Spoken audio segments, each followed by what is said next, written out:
Hey there, Latin 2. So, we talked last time about perfect passive participles. Those only exist with transitive verbs. Okay, you cannot have a verb have a passive participle if it can't be passive. So, it can't be intransitive.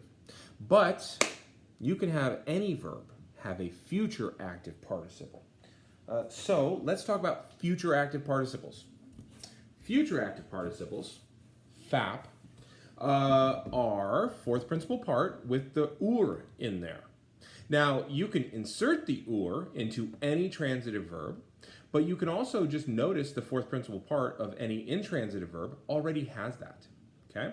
Like I said, it's standard for all intransitive verbs, and it could be used with any transitive verb. So if you take a look at fero, feri, tuli, latu, okay?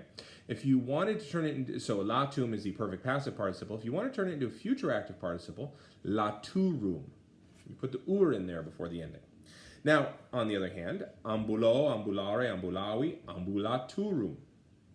There is no perfect passive participle because it's not a transitive verb. So this exists for all of them.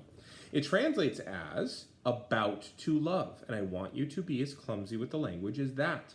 About to love. And it's always a first and second declension adjective. So you probably want to pause on this part, copy this all down, because we're going to move on. We're going to take a look at some sentences that talk about this.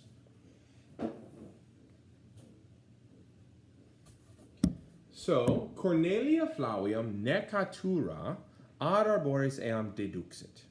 So Cornelia, about to kill Flavia, led her to the trees. Okay, so notice necatura is singular feminine nominative, so it must match the other singular nominative feminine.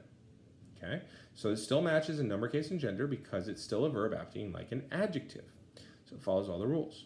So Cornelia, about to kill Flavia, led her to the trees. Next one, Cornelii ad futuri nuntios miserunt. The Cornelii, about to arrive, or about to be present, sent messengers.